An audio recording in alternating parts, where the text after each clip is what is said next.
യേശുവിലുള്ള വിശ്വാസത്തെ പ്രതി ലോകമെങ്ങും 364 മില്യൺ ക്രൈസ്തവർ വിവിധങ്ങളായ പീഡനങ്ങൾക്ക് ഇരയാകുന്നു. മതസ്വാതന്ത്ര്യം ഏറ്റവും അടിസ്ഥാനപരമായ അവകാശമാണെന്നും 7 പേരിൽ ഒരു ക്രൈസ്തവ വിശ്വാസി പീഡനത്തിന് ഇരയാകുന്നുണ്ടെന്നും വത്തിക്കാൻ ചൂണ്ടിക്കാട്ടി. മതസ്വാതന്ത്ര്യത്തെക്കുറിച്ച് റോമിൽ നടന്ന കോൺഫറൻസിലാണ് വത്തിക്കാൻ വിദേശകാര്യമന്ത്രിയും സെക്രട്ടറിയുമായ ആർച്ച് ബിഷപ്പ് പോൾ റിച്ചാർഡ് ഗല്ലാക്കർ ഇക്കാര്യം പറഞ്ഞത്. ലോകത്ത് വിശ്വാസത്തിന്റെ പേരിൽ ഏറ്റവും അധികം പീഡനങ്ങൾ ഏറ്റുവാങ്ങുന്നത് ക്രൈസ്തവരാണെന്നത് അടിവരയിടുന്നതാണ് ആർച്ച് ബിഷപ്പിന്റെ സന്ദേശം.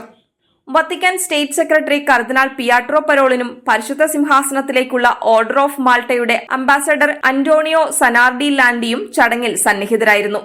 മതസ്വാതന്ത്ര്യ ലംഘനം ഒരു അവകാശത്തെ മാത്രമല്ല, മനുഷ്യാവകാശങ്ങളുടെ മുഴുവൻ ഘടകങ്ങളെയും തുരങ്കം വയ്ക്കുന്ന ഫലമുണ്ടാക്കുകയാണ്. 2023 ക്രൈസ്തവ സമൂഹങ്ങൾക്കും ആരാധനാലയങ്ങൾക്കും എതിരായ ആക്രമണങ്ങൾ ഗണ്യമായി വർദ്ധിച്ചു. കണക്കുകൾ പ്രകാരം ഏതാണ്ട് 4.9 ബില്യൺ ആളുകൾ മതസ്വാതന്ത്ര്യത്തിന്റെ ഗുരുതര ലംഘനങ്ങളുള്ള രാജ്യങ്ങളിൽ ജീവിക്കുന്നുവെന്നത് ആശങ്കാജനകമാണ്. മനുഷ്യന്റെ സമഗ്ര വികസനം കൈവരിക്കുന്നതിൽ മതസ്വാതന്ത്ര്യം നിർണായക പങ്ക് വഹിക്കുന്നു.